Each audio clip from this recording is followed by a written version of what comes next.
Niku wau Mbah Kakung. Saya itu kan pernah sekolah di Mertoyudan itu loh. Kalau di sana itu aturannya kalau nggak munggah itu harus mundur. Saya itu sebenarnya seneng pelajaran bahasa itu, bahasa apapun. Mbok saya itu bahasa Sunda itu seneng banget tapi nggak iso. Saya itu pengen iso bahasa Sunda itu. Nah saya itu di Mertoyudan dulu ketanggore ya bahasa Latin itu. Saya itu jan susah tenan mau ngikutin pelajarannya itu pokoknya nilainya jeblok bahasa Latin. Bahasa lain saya itu masih mudah, bahasa Latin tuh nggak bisa ngikutin, akhirnya nilainya jeblok, saya terancam tidak naik lah. Kalau di sana itu aturannya kalau nggak naik kelas itu harus mundur ya Mbah, tidak boleh tidak naik kelas, semua harus naik kelas. Jadi penyaringannya seperti itu, nanti makin naik kelas makin sedikit siswanya karena yang tidak naik kelas harus gugur, seperti sistem eliminasi kalau kita ikut Indonesian Idol kayak gitu-gitu. Jadi nanti makin tinggi kelasnya muridnya makin dikit karena rontok rendalan. Itu saya termasuk yang rontok itu karena kalah di bahasa Latin. Ngoten niku Mbah ceritane. Sebenarnya itu bukan soal persaingan, tapi di sana itu kemampuannya itu kalau bisa itu pemerataan. Artinya sebelum naik ke level pelajaran berikutnya itu seluruh siswa di satu kelas harus paham. Kalau ada yang belum paham tidak bisa melanjutkan. Jadi yang murid yang pinter itu harus menunggu yang kurang pinter supaya yang kurang pinter itu paham dulu baru ke pelajaran berikutnya, gitu aturannya itu di sana.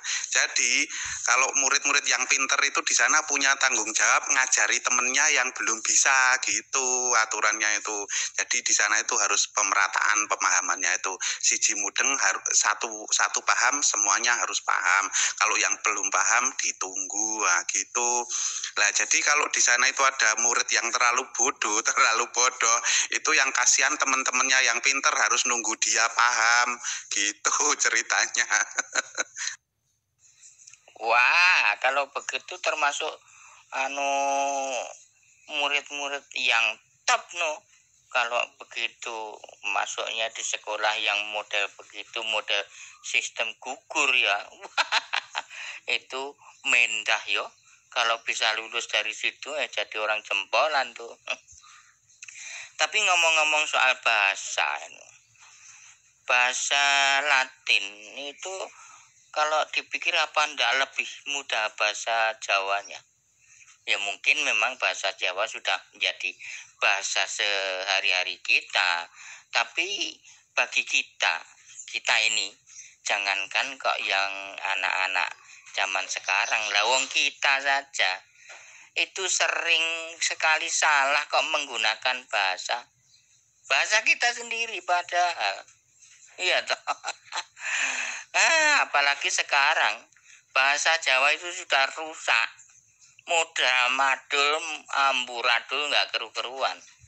Ya soalnya yaitu orang-orang yang belum paham, belum sinau betul bahasa Jawa, sudah memakai bahasa Jawa wah sok-sokan alus, sok-sokan kaya wong wis pinter bahasa Jawa, padahal menerapkan bahasa Jawa aja mereka ndak bisa.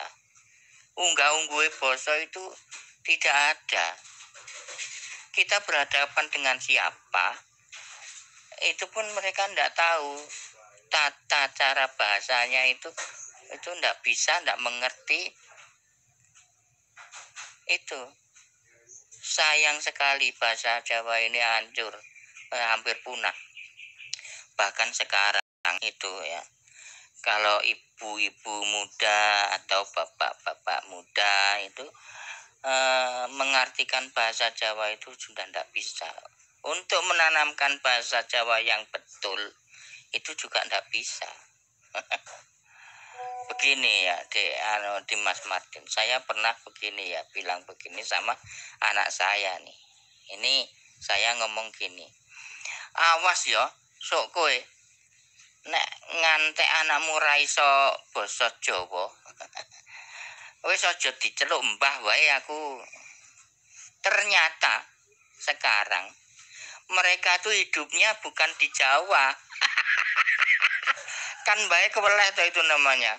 Masa ya terus ora ditampa putune, peh ra iso Jawa. Lah mereka bahasa sehari-harinya bukan bahasa Jawa kok di sana. Ya wis, itulah apa namanya kalau bahasa kerennya realita. Ya begitu. Kita harus bisa menerima itu.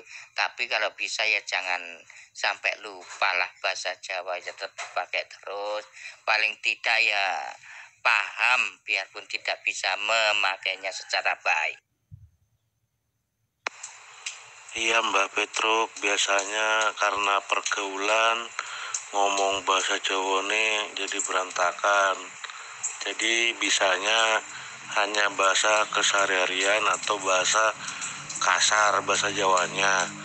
Ya mungkin ya tergantung dari pribadi masing-masing. Kalau dia belajarnya bahasa Jawa yang benar menurut ajaran Jawa, ya mungkin dia bisa paham dalam penggunaan dan perkataan sehari-hari Mbak Petruk. Ya kalau salah mau diralat. Ya itu dia Mas Hendrik. Tapi untungnya yang tersaring masuk di sekolah situ itu ya sak bodoh-bodohnya, sebodoh-bodohnya yang sudah tersaring masuk di situ itu ya kalau di standar sekolah biasa ya wis katakanlah di atas rata-rata begitu.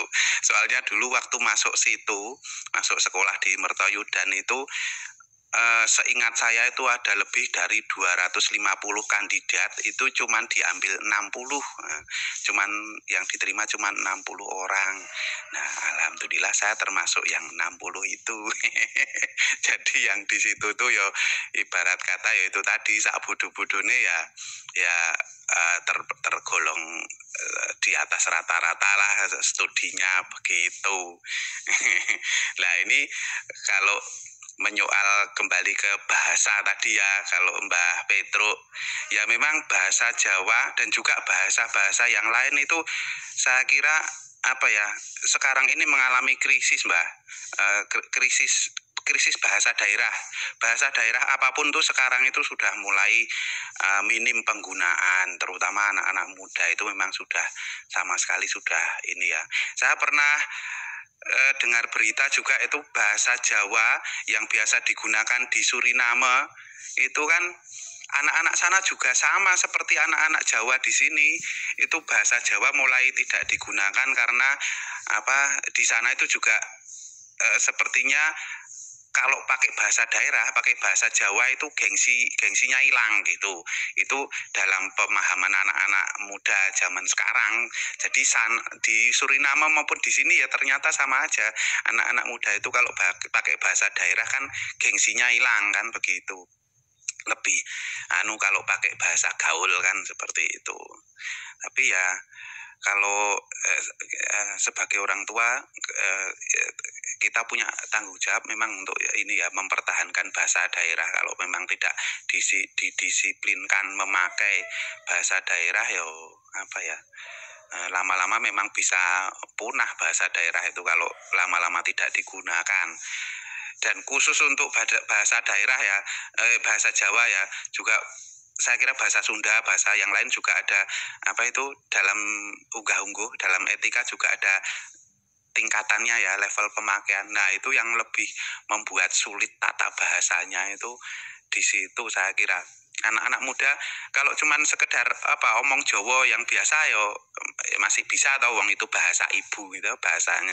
Tapi kalau harus memakai grammarnya yang aturan unggah-ungguhnya yang seperti seharusnya saya kira sekarang ini memang sudah jarang anak-anak muda bisa menerapkan unggah-ungguh bahasanya itu dengan orang tua yang ngoko, dengan pokoknya yang ini ya bener seperti kata Mbah Petruk tadi, nek sekirane ora iso basa Jawa sing alus ya mending ra usah nganggo basa Jawa sisan, karena bahasa Jawa itu kalau kita ucapkan asal-asalan itu sangat sensitif sekali, apalagi yang kita ajak bicara itu lawan bicaranya lebih sepuh, lebih berpangkat misalkan, kok kita mau ngoko wah itu sangat riskan, sangat berbahaya. Memang anak-anak muda itu memang kalau bisa jangan sampai kehilangan kemampuannya dalam berbahasa daerah. Kalau bisa memang seperti itu. Nah, ini saya punya pengalaman sedikit. Anak saya kan yang gede lahiran di Jambi. Saya kan dulu merantau di Jambi. Itu saya juga menerapkan karena anak saya itu kalau di luar bergaul dengan anak-anak tetangga itu kan sudah multi etnis ya. Tetangga saya itu di sana ada orang Padang, ada orang Palembang, ada orang Batak. Jadi pokoknya bahasanya campur-campur mereka. Nah, saya pikir begini, kalau di sekolahan dia sudah dapat bahasa Indonesia, di lingkungan dia sudah dapat bahasa gaul, macam-macam bahasa daerah, pokoknya sakarpe. Nah, saya berpikir begini, kalau di rumah alangkah lebih baiknya saya terapkan berbahasa Jawa halus. Nah, jadi dulu waktu saya di Jambi itu, anak saya waktu masih kecil saya ajari boso halus, boso Jawa halus. Jadi kadang itu sampai diledekin temennya anak saya itu, karena kalau dipanggil Prisa gitu dia manggil jawabnya dalem gitu. Teman-temannya yang bukan orang Jawa, yang orang Batak, orang Palembang tuh suka ngeledekin dia, Prisa dalem itu ikut-ikutan lagi dalem. Jadi seperti itu kalau pengalaman saya pribadi. Kalau saya, Pak D, saya kelahiran Balikpapan, cuman aslinya dari Sumatera Utara, jadi orang Batak. Jadi saya semenjak berumah tangga justru malah malu nggak bisa bahasa daerah saya sendiri. Jadi saya lebih banyak bergaul atau ngumpul sama orang-orang tua dan mencari tahu bahasa daerah saya dan artinya, jadi biar lebih paham dalam penggunaan perkataan yang baik dan benar. Nah, untuk bahasa Sunda saya juga paham sedikit-sedikit, cuman mungkin ya bahasa Sunda yang kasarnya. Kalau untuk bahasa Jawa ya mungkin sama juga, karena ake dulur neng Jawa Timuran, karena saya dulu hobinya motor tua, jadi ake dulur neng Jawa Timuran, Jawa Tengah, ya gitulah. Namanya juga kita mencari saudara, ya kita perbanyak mempelajari bahasa, walaupun itu bahasanya masih bukan bahasa yang halus. Mungkin itu yang bisa saya tambahkan. Wah, lah ini orang-orang seperti Anda ini, seperti jenengan ini yang selalu bikin saya iri. Saya itu kalau ketemu orang yang bisa menguasai banyak bahasa itu iri banget saya. Saya itu minatnya besar dengan bahasa apapun ya, bahasa pergaulan yang sehari-hari misalkan kita jumpai, misalkan ketemu orang Sunda, ketemu dengan kawan orang Batak begitu kan. Saya itu ada ketertarikan untuk mempelajari bahasa mereka seperti itu. Nah, saya itu misalkan kumpul sama teman Sundanya 2 orang atau lebih. Nah, terus mereka ngomong pakai bahasa daerah mereka. Mbok le ngomong itu bicaranya itu bukan hal-hal yang nanti kalau kita nggak paham itu rumangsane koyo dirasani. Ngerti maksudnya dirasani. Dirasani itu, ayo kalian ngomong ke aku toh. Seperti itu. Perlu aku Pak D, iya memang kalau ada teman yang ngomong pakai bahasa daerah memang kayak dirasani memang Pak D. Ya, tapi ya kita positif thinking aja Pak D. Karena kan tidak semua orang yang mungkin kita ngomongin kita. Ya memang kita pengen taunya tinggi, cuman kita mungkin harus lebih banyak nanya mungkin ya. Jangan malu bertanya, itu aja intinya. Ya kalau bahasa Jawa mungkin masih dikit-dikit saya paham. Bahasa Sulawesi saya malah pengen belajar ini, Sulawesi. Ya masih belajar sama teman-teman mungkin yang dari Sulawesi.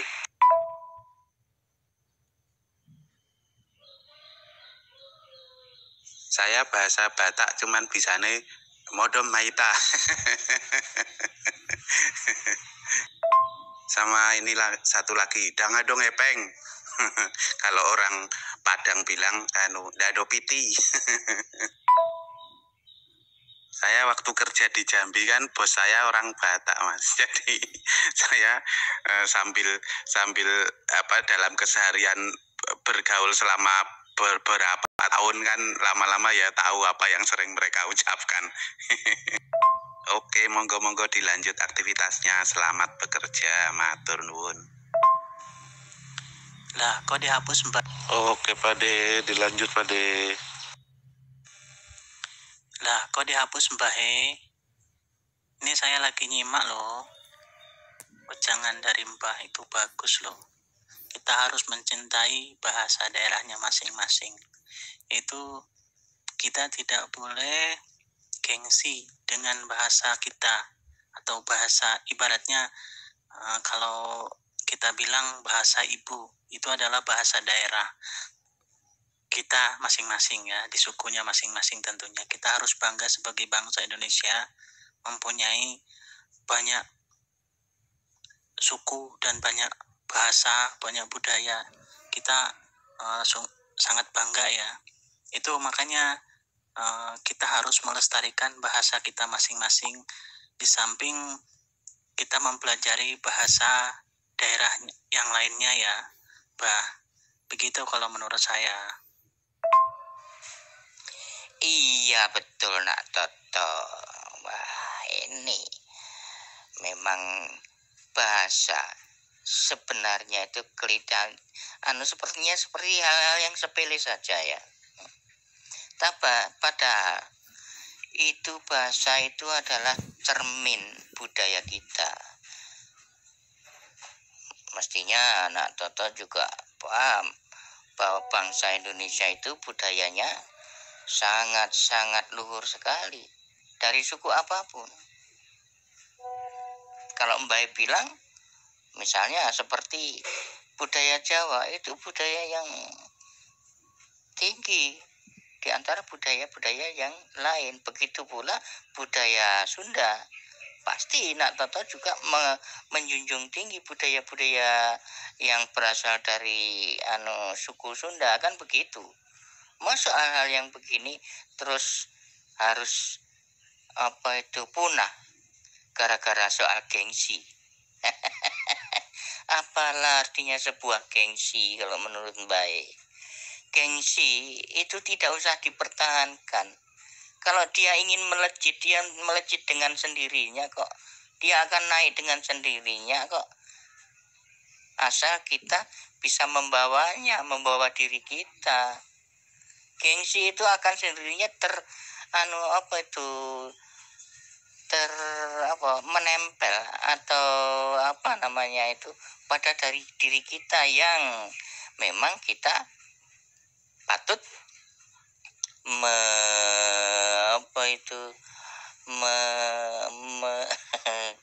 mendapat gengsi itu, termasuk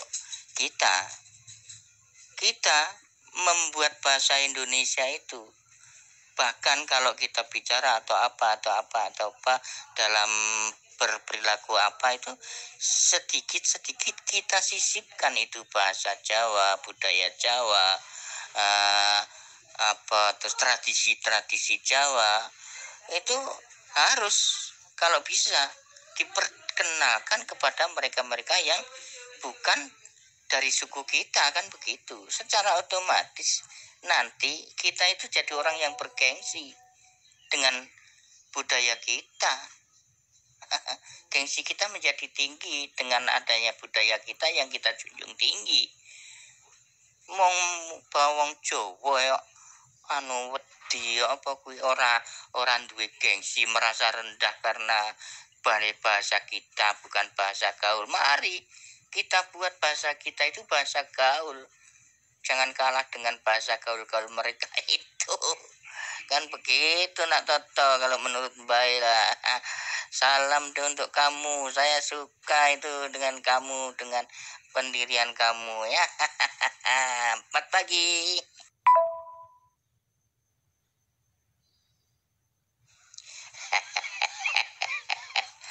Maaf ya. Mbak itu sini loh sering merasa begini. Misalnya ini Mbak mohon maaf sekali lagi ya. Mbak itu sering ngetik dan penjenengan tahu semua kalau Mbak itu ngetiknya itu lama sekali. Jadi sok-sok itu sudah tertinggal jauh. Jadi sepertinya apa yang baik itu tidak ada artinya di situ itu. Jadi Mbak itu maaf, jadi merasa tidak terpakai, ya saya hapus saja. Begitu misalnya itu.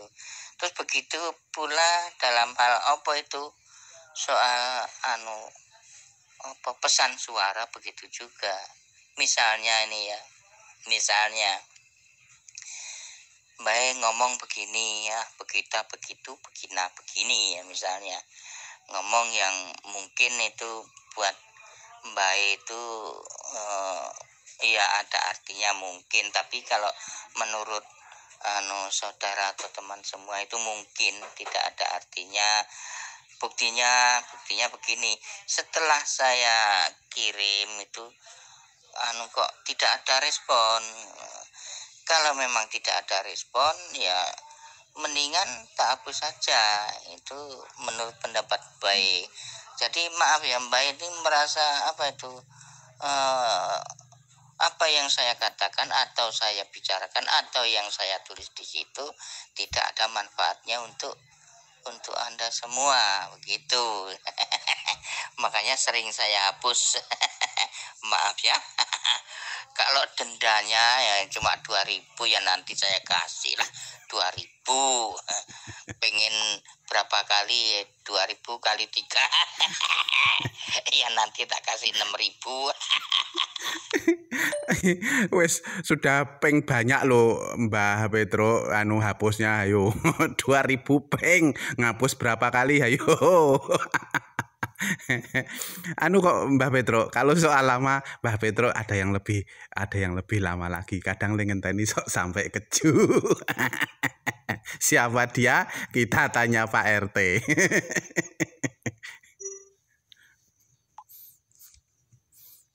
Wes sudah peng banyak loh Mbah Petro hapusnya, ayo 2.000 peng, ngapus berapa kali, ayo. Kok Mbah Petro, kalau soal lama Mbah Petro ada yang lebih lama lagi. Kadang ngenteni sok sampai keju. Siapa dia? Kita tanya Pak RT.